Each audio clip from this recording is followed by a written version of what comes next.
तो भाई आईफोन 15 2025 के अंदर कंसिडर करना है नहीं करना है, और मैं इस पर आपको आज पूरा डिटेल में समझा दूंगा। अब रीजन ये एक और बन गया यहाँ पर स्पेशल कि भाई जब मैं ये वीडियो बनाने का प्लान मैंने करा था ना, उसी के आसपास में मतलब फ्लिपकार्ट की सेल बीबीडी और अपना अमेजोन की ग्रेट इंडियन सेल जो अनाउंस हो चुकी है, मतलब अनाउंस यानी कि डेट आ चुकी है। और आपको ये भी समझाऊंगा कि प्रीवियस वाले भी लेने हैं या फिर आईफोन 16 देखना है। अब यहाँ पर मैं एक चीज बहुत ज्यादा क्लियर कर देता हूँ, ये फोन पुराना लगता भी नहीं है। मेरे हिसाब से आने वाले 5 से 6 साल में ये आईफोन का डिजाइन प्यारा है, अच्छा लगेगा। ये थोड़े से डी सैचुरेट कलर टाइप में थे, मिंट या पेस्टल कलर कह सकते उस तरीके का था। बिल्ड वगैरह तो देखो यार 13 की भी वैसी थी, 14 की भी वैसी, 15 की भी ऐसी है। 16 थोड़ा सा डिजाइन में हल्का सा चेंज हो गया, टेढ़े आंख से सीधे आंखों पे आ गया, तो बस वो थोड़ा सा डिफरेंस है। आईफोन 17 भी उस चीज को फॉलो करता हुआ दिखेगा। तो यहाँ पर डिजाइनिंग आपको कोई तकलीफ नहीं देगा। मैंने इस फोन को ऑलमोस्ट जब से मेरे पास है बिना कवर के यूज हो रहा है। मैंने तो इसको बहुत कम यूज करा है, मैं फ्रैंकली बता दूं, बट मेरे टीममेट्स ने इसको प्राइमरी और बहुत तरीके से यूज करा है। तो बिना कवर के है, जिसकी वजह से गिरा भी है 2-3 बार और उसमें वहां पर डेंट वेंट आए हैं, बट बैक पैनल टूटा तो नहीं भाई, मेरा तो नहीं टूटा। बाकी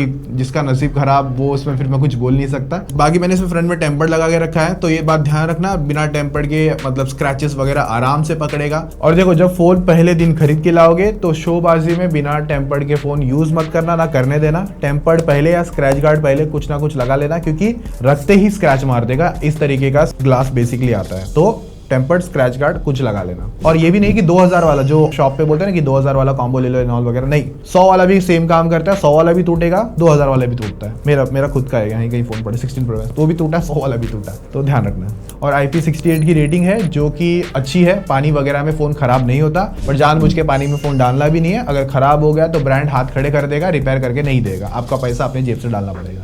और रही बात फोन की 30% ब्राइटनेस पे है ना, फोन ज्यादा पावर कंज्यूम करता है और बैटरी जल्दी उतारता है, खास करके हेवी एंड टास्क में जैसे कि गेमिंग। देखो आईफोन 15 में एक्शन बटन नहीं है, 16 में आता है, तो लेकिन उससे कुछ चेंज नहीं होगा। ज्यादातर मेरे पास भी है 16 प्रो मैक्स, तो मैं सिर्फ वो डबल टैप करके कैमरा ओपन करने के लिए यूज करता हूँ। वो इतना मतलब इरिटेटिंग बटन है ना कभी कभार, तो मतलब एक तो लगते लगते ही हाथ करके चालू हो जाता है, तो मैंने डबल टैप पे कर दिया था। तो अगर वो नहीं मिल रहा है तो कोई बड़ी प्रॉब्लम नहीं है, आपका काम इससे भी अच्छे से हो जाएगा। ज्यादातर मैंने साइलेंट के लिए यही यूज करा है, तो इसमें जो स्लाइडर टाइप का बटन है ना, तो वो भी ठीक है, उससे भी कुछ नेक्स्ट लेवल होने वाला नहीं है। और सबसे ज्यादा सुकून हुआ 15 मतलब जो सीरीज चालू हुई वो थी इसके टाइप सी पोर्ट्स को लेकर, क्योंकि इसके पहले लाइटनिंग की केबल जेब में अलग से कैरी करनी पड़ती थी, दोस्तों के पास होती भी नहीं थी। हालांकि एप्पल ने या फिर कह सकते हो जो इनका टाइप सी कंस्ट्रक्शन है ना एंड्रॉइड के मुकाबले जो है वो थोड़ा सा अलग है, तो वहां पे ज्यादा लोग यही रेकमेंड करते हैं कि एप्पल की टाइप सी लगाओ, क्योंकि देखो एप्पल सीधे चीजों पे तो नहीं टिकेगा, कुछ ना कुछ उल्टा करेगा ही। नॉर्मल टाइप सी ना देने से उसने अंदर में जो कंस्ट्रक्शन पिंस का है ना वो अलग कर दिया, तो लॉन्ग टाइम सिनेरियो में इश्यूज आ सकते हैं। हालांकि हमने आज तक इसकी एप्पल कभी लगाई भी नहीं रही, जो रैंडम मिली वो लगा दी। मैं यही रेकमेंड करूंगा कि आप एप्पल वाली ही टाइप सी यूज करो।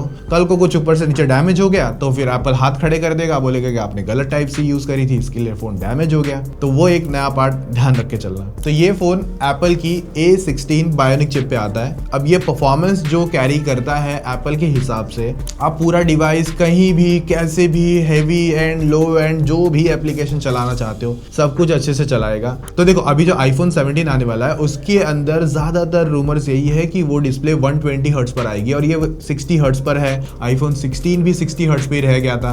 अब इससे एक तो स्मूथनेस का डिफरेंस डेफिनेटली चेंज हो जाता है, दूसरा यहाँ पर आपको एक डिफरेंस मिल जाता है कि जो गेमिंग है वो लिमिटेशन हो जाती है। फॉर एग्जाम्पल जैसे कि आपका BGMI है वो 120 हर्ट्ज तक का गेम प्रो सीरीज में सपोर्ट करता है, बट यहाँ पर नॉन प्रो सीरीज के अंदर ये सिर्फ रह जाता है 60 हर्ट्ज पर ही। यहाँ पर कोई अपडेट भी नहीं मिलेगी, ना आने वाला है, और अगर आ भी गया तो फिर भाई फील नहीं कर सकते क्योंकि डिस्प्ले 60 हर्ट्ज पर ही कैप्ड है। अब जैसे आपने 60 हर्ट्ज पर खेलना चालू करा तो इतनी तो अच्छी पावर ये निकाल लेता है कि लॉन्ग टर्म में गेमिंग आपकी अच्छी करवा देगा। 60 हर्ट्ज में क्या ही ड्रॉप होगा, एप्पल है, स्टेबलाइज वगैरह सब एकदम प्रॉपर तरीके से रखता है। हीटिंग भी है, ऐसा नहीं कि हीटिंग नहीं है, ये गर्म होगा तो इसकी डिस्प्ले ब्राइटनेस ड्रॉप करता है, बट FPS को मेंटेन करता है, वो बड़ी बात नहीं है, वो तो चलो कॉमन बात है, वो 16 प्रो मैक्स तक के डिवाइस में भी होता है। तो बस यही एक सबसे बड़ा ड्रॉबैक होगा अगर आप सीरियस गेमर हो या फिर आप 120 तक का एक्सपीरियंस लेना चाहते हो, आईफोन 16 से पहले जितने भी फोन है सब पे ही 60 हर्ट्ज कैप्ड है, तो वो आपको लिमिटेशन मिलेगा। 120 हर्ट्ज में वो चीज का लिमिटेशन नहीं होगा। इतने गेमर तगड़े नहीं हो, ज्यादा नहीं खेलते, कभी कभार टाइम पास के लिए खेल रहे हो और हेवी गेमर भी हो, 60 हर्ट्ज खेलते हो, साथ में बहुत सारे जो स्क्रीम्स वगैरह खेलते हैं या अच्छे लेवल पे खेलते हैं, तो वो लोग को स्क्रीन रिकॉर्डिंग रिक्वायर्ड होती है। तो यहाँ पर आप अपना खेलो, साथ में स्क्रीन रिकॉर्डिंग 60 हर्ट्ज शूट आराम से कर सकते हो। और देखो जो BGMI में 6 घंटे का लिमिट मिलता है, तो जरूरी नहीं है फोन पूरा 6 घंटा चला देगा, डिपेंड करेगा। आप स्मूथ पे 60 खेलते हो तो ये ज्यादा से ज्यादा मतलब गेम प्ले ना 1 घंटे का गेम प्ले पकड़ लो, वो अराउंड 20 से 22% की बैटरी ड्रॉप करता है विदाउट स्क्रीन रिकॉर्डिंग। 4 घंटा आराम से खेल सकते हो, इतना समझ के चल लो। अभी देखो जिस प्राइसिंग पर ये समवेयर मिलता है ना, इसी के आसपास में एंड्रॉइड का one of the best killer finest 120 FPS वाला फोन अवेलेबल है, iQOO 13। 120 तगड़ा चलता है, रिकॉर्डिंग के साथ भी तगड़ा हो जाता है, ऐसा नहीं कि रिकॉर्डिंग के साथ में लैग कर देता। तो अब वहां पर आपको एंड्रॉइड में जो कंपटीशन है वो मैच करता हुआ नहीं मिलेगा इन फोन्स में। बट अगर आप 60 हर्ट्ज में ही खेलते हो, आपका मतलब माइंडसेट ही है ठीक है चलो मेरे को कोई बात नहीं एप्पल ही खरीदना है, तो वो वाली बातचीत तो फिर आप चीजें समझ ही सकते हो। और इवन कॉम्पैक्ट में भी ढूंढोगे तो Vivo X200 FE और OnePlus 13S तक का भी डिवाइस अवेलेबल है 120 हर्ट्ज करवाने के लिए। अभी थोड़ा सा बैटरी लाइफ समझ लेते हैं। देखो छोटा है, कॉम्पैक्ट है, तो बैटरी थोड़ा सा खाएगा, इतना समझ के चल लेना, अगर आप हैवी यूज केस सिनारियो में जाते हो तब। वरना अगर आप नॉर्मल यूजर हो, कॉल्स वगैरह जो डेली लाइफ में चीजें चलती हैं उस हिसाब से यूज करते हो, तो आपको ये 5 से 6 घंटे तक का SOD दे देता है और शायद से चार्ज भी ना करना पड़े, डिपेंड करेगा आपका यूज केस सिनारियो क्या है। पर अगर आप थोड़े से भी हैवी यूजर हो तो मतलब एक बार तो चार्ज लगाना पड़ेगा दिन में, और फिर पूरे दिन का यूज मतलब सुबह से अगर आपने 9 बजे से भी चालू करा है और रात के 11-12 बजे तक भी यूज कर रहे हो, तब तक आराम से निकाल लेगा। क्या आप 2025 में स्टिल iPhone 15 प्लस 16 प्लस की जो सीरीज है वो कंसिडर करना चाहते हो क्या? और अगर चाहते हो तो मुझे बताओ, तो मैं आपके कमेंट रीड करके मैं वीडियो भी रेडी कर दूंगा उसके हिसाब से भी। पर आने वाले टाइम पे वो सीरीज देखने मिलने वाली नहीं है, तो क्या आपका थॉट प्रोसेस रहेगा उसको लेकर। और देखो चार्जर इसका वैसे ही स्लो आता है, 20 वॉट समवेयर सपोर्ट करता है, मैगसेफ भी सपोर्ट करता है, बट वो एडिशनल एसेसरीज है। और देखो मेरा जो ये डिवाइस है 15, इसकी बैटरी हेल्थ अभी आ चुकी है 91% पर, तो एज ऑफ नाउ तो अच्छा चल रहा है, ऐसा नहीं कि एकदम से बैटरी ड्रेन एंड ऑल वगैरह पे हो डाउन कर रहा है।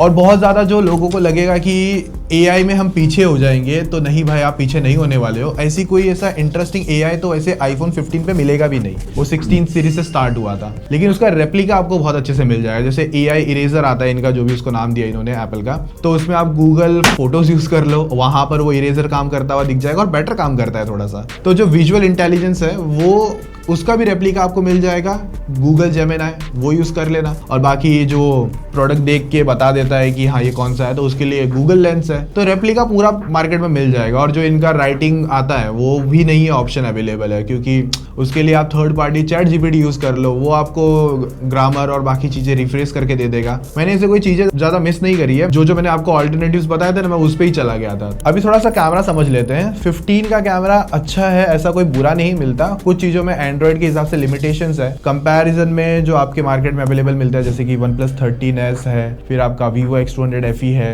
अभी इन कैमरास में मैंने मोटा मोटा जितना चीजें समझी थी ना, तो ऐसा नहीं है कि ये आपको कैमरा पसंद नहीं आएगा, भाई अच्छा लगता है मेन में, कलर्स में, इवन सेल्फी भी आपको समटाइम्स सिनेरियोज में आपको बेटर मिल जाती है, थोड़ी डिटेल मिल जाती है। तो कैमरा ऐसा कोई दिक्कत नहीं है। कुछ सिनेरियो में चीजों को आपको लैकीनेस देखने मिल सकती है, जो कि ठीक है, कंसिडर है, सब में सब कुछ अवेलेबल नहीं होता, सब चीजें परफेक्ट नहीं हो सकती। बट ऐसा है कि 15 का कैमरा फोटोज में आप यूज कर सकते हो, पोर्ट्रेट भी आपको अच्छा लगेगा। दूसरा रही बात वीडियोज में, भाई कोई कंपटीशन ही नहीं है आसपास में। अगर मैं 1 लाख तक के कोई भी एंड्रॉइड को भी लेकर आ जाऊंगा ना, तो भी स्टिल iPhone 15 का वीडियो कैमरा आपको अच्छा लगेगा। इवन अगर आप ब्लॉगिंग और अगर वीडियो कंटेंट क्रिएशन वगैरह भी करते हो, तो भी कोई दिक्कत नहीं है, आराम से कंटेंट बना सकते हो उनसे सभी में। इवन 14 में भी बेटर है। हाँ, थोड़ी लो लाइट फोटोज और कभी कभार कुछ सेल्फी लो लाइट होती है ना, तो वहां पे थोड़ा सा आपको डाउनग्रेड फील करवा सकता है, पर दिक्कत नहीं है, लेने लायक है। अब देखो iOS अभी तो इसके अंदर चल रहा है iOS 18 जो इनका है, बाकी अभी इन्होंने पूरा चेंज कर दिया, ट्रांसपेरेंट डिजाइन आने वाला है अभी आने वाले टाइम पे। 9 तारीख के बाद या 19 तारीख के बाद सभी में अपडेट रोल आउट चालू हो जाएगी। ग्लास ट्रांसपेरेंट डिजाइन है ना, iOS ने काफी ज्यादा अच्छा एनिमेशन इंप्रूव करा है, काफी न्यू चीजें वहां पर लेकर आए हैं, और ग्लास का जो ट्रांसपेरेंट इफेक्ट है वो बहुत नेक्स्ट लेवल है। सो ये जो अपडेट है उसके अंदर मिल जाएगी, तो वहां पर भी आपका फोन ऑलमोस्ट नया लगेगा। दूसरा जब आप लॉन्ग टर्म अपडेट्स में भी देखते हो तो भाई आईफोन तो पता नहीं कौन से जमाने के पुराने आईफोन्स को अपडेट देता रहता है, तो इसको तो आराम से मिल जाएगी। आने वाले 6 साल या मेरे साथ 7 साल भी आराम से अपडेट ही खींच ही लेगा। तो लॉन्ग टर्म में अपडेट्स को लेकर भी इशू नहीं है। और देखो इसी प्राइसिंग पर है ना एक क्वेश्चन एक और बनेगा, ये आईफोन 16e भी आता है भाई, वो फोन तो मैं कहूंगा डिजास्टर है एक तरीके का, उसकी तरफ मत जाना। मैं तो ये भी कहूंगा अगर वो ऑफर में भी मिलता है तो कितने तक देखना चाहिए। मेरे हिसाब से अभी तो कुछ 50-60 के अराउंड का फोन है ऑफर में, मैं तो उस फोन को कंसिडर करूंगा 30,000 से नीचे का आईफोन, तब देखना, वरना बिल्कुल मत देना। 40 तक भी नहीं देखना, 45 तक भी नहीं, वो जस्टिस नहीं देता है वो प्राइसिंग पे। रही बात नेटवर्क्स को लेकर, तो ये ऑफ कोर्स आईफोन 15 है तो दी बेस्ट नेटवर्क नहीं है। सम टाइम ऐसा फील करवाएगा आपको कि आपको हलो हलो करना पड़ता है, क्योंकि नेटवर्क की डंडियां कम होती है अगर आप किसी कोने वगैरह एरिया में बैठते हो तो। जैसे कि इस रूम में जहां पे मैं शूट कर रहा हूँ यहाँ पे नेटवर्क बहुत कम आते कभी कभार, तो यहाँ पर मैंने आईफोन 15 रखा है और उसी के साथ साथ मैंने एक एंड्रॉइड फोन रखा है कॉम्पिटिशन का, जैसे OnePlus 13s रख देता हूँ। दोनों की नेटवर्क की डंडियां देखो, 5G की डंडियां एकदम ऐसे ज्यादा आपको OnePlus में दिखने मिलेगी। वाईफाई कनेक्टिविटी अभी थोड़ी सुधरी हुई है इसके अंदर, ऐसा नहीं कि दी बेस्ट है, बट हाँ उसमें भी आपको सिग्नल थोड़े से कम आते हैं, पर आपका ना रुकावट नहीं होता। बस हाँ थोड़ा सा कॉलिंग में कभी कभार ऐसी सिनेरियो में हलो हलो हलो फील करना पड़ता है। ईयरपीस ज्यादा लाउडर नहीं है, इनफ है। और हाँ मल्टीमीडिया का एक्सपीरियंस में मैं डिस्प्ले की बात करना रह गया था, तो डिस्प्ले कंटेंट वॉचिंग में आपको कोई दिक्कत नहीं है, बस एक वो नॉच आता है तो वो तो अभी आदत है, अभी आईफोन्स में आती है तो कुछ कर नहीं सकते, उसको हटा भी नहीं सकते। और रही बात स्पीकर लाउडर मिलते हैं तो वो भी पॉजिटिव है। और लेकिन बस एक ही इशू है, वो 60 हर्ट्ज वाला। आउटडोर ब्राइटनेस वगैरह भी सब कुछ अच्छी तरीके से पॉजिटिव रखता है। अभी देखो थोड़ा सा अब समझते हैं प्राइसिंग को लेकर कि कहाँ पर लेना सही होगा, क्योंकि अभी जो सेल आएगी फ्लिपकार्ट और अमेजोन की, तो वहां पर एक्सपेक्टेड या फिर कह सकते हो लीक प्राइसिंग क्या है। सो अगर लास्ट ईयर का पहले डेटा ले लेते हैं आईफोन 15 को लेकर, तो 55,000 तक मिलता था, 50 तक बोला था बट बहुत कम लोग को मिला था, तो 55,000 तक लोगों को रेकमेंड करा गया था और उसी प्राइसिंग पे ज्यादा ठीक था। चलो 50 तो बेस्ट था, बट 55 में भी कोई बुरा नहीं था। और ये साल का अगर थोड़ा सा कैलकुलेशन लगाओगे तो जितना पता चला है तो वहां पर ये 45,000 तक मैक्स मिलेगा, लेकिन ये आपको स्टार्टिंग डेज में 42, 43 इवन समवेयर ऑफर लगा के 40,000 तक भी जा सकता है। 40,000 में रेकमेंडेड है, 42, 43 ऑफ कोर्स रेकमेंडेड है, 45 तक भी रेकमेंडेड है। 50,000 तक आ रहा है ना, तो थोड़ा सा आपको सोचना पड़ेगा, क्योंकि आईफोन 16 भी आपको देखने मिल सकता है 55,000 तक। तो अगर आप 15 तक आ ही गए हो, 50,000 अगर स्पेंड करने का देख रहे हो, तो 5,000 एक्स्ट्रा देखिए 55,000 में 16 मिल जाएगा। Latest processor, latest ISP cameras में और बैटरी थोड़ी बड़ी, तो हाँ डेफिनेटली 55 में 16 बेटर डील होगी। तो रही बात सेकेंड हैंड को लेकर, तो भाई उसको लेकर मेरा थॉट सिंपल है, जब आप फोन लेने जाते हो, आप कौन से दुकान पे खड़े हो, कौन से प्लेटफॉर्म पे खड़े हो, वो चीजें डिपेंड करेगी। आपके सामने कौन सा आईफोन है, कैसी उसकी कंडीशन है, उसको देखिए अंदाजा नहीं लगाया जा सकता। मतलब ऐसा नहीं बोल सकता कि आईफोन मतलब 30,000 में मिल जाएगा, ऐसा नहीं है। वो डिपेंड करेगा कितनी अच्छी कंडीशन में। कोई 40,000 तक भी देगा अगर उसकी कंडीशन अच्छी है, कोई ऐसा है कि बेकार कंडीशन में भी आपको 40,000 ऑफर करेगा। तो वो आपकी बार्गेन स्किल है, आपको कितना नॉलेज है उस हिसाब से चीजें आप ग्रैब कर सकते हो। और बस मैं एक बोलूंगा कि अगर आप आईफोन 15 लेने का सोच रहे हो, खुद का पैसा है तो ही लेना, मम्मी पापा को परेशान मत करना। जब पैरों पे खड़े हो जाओगे, एक सही बंदे बनोगे, तब जाके चीजें बेटर वे में खुद से खरीदना। EMI के चक्कर में जितना कम हो सके घुसना,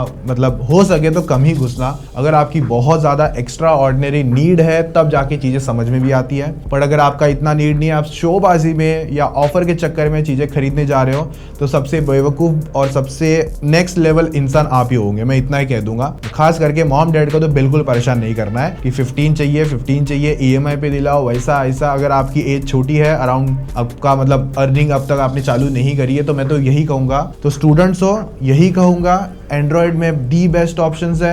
आप 20-25 हज़ार के भी फोन लो, बहुत अच्छे चलेंगे, फास्टर चलेंगे। इवन आपका स्टडी भी है तो वो भी आप कर सकते हो। अगर आप पेरेंट्स हो, मेरी वीडियो देख रहे हो, तो मैं यही कहूंगा, सोच समझ के चीजें देना, वो आपका काम है। आईफोन्स तो यार आते जाते रहेंगे। मैंने भी मेरा पहला आईफोन XR खरीदा था अराउंड जब मैंने यूट्यूब से चालू करा था, कब मैं कितना था, मतलब जब मैंने थोड़ा बहुत कमाना हल्का फुल्का चालू किया, तब मैंने जाके पहला आईफोन XR खरीदा था। ठीक है, ये मेरा थॉट था। बाकी वीडियो अच्छी लगी है, सिनेरियो अच्छे लगे हैं, मतलब चीजें जो रिकमेंडेशन थी वो अच्छी लगी, तो बताना कमेंट्स के अंदर। और किसी और टॉपिक्स पे बात कर सकते हैं हम, कमेंट वो भी बता देना, चाहे वो 15+, 16+ को लेकर हो या आईफोन 16 को लेकर हो, वो खरीदे कि नहीं वगैरह वगैरह, जो भी कुछ है कमेंट बताओ। सब भरा है, सेल का टाइम आ रहा है, आपके लिए काम भी करूंगा। बस लाइक कर देना, सब्सक्राइब कर देना। मिलते हैं नेक्स्ट वीडियो में, तब तक मजे मारो, टेक केयर, बाय बाय।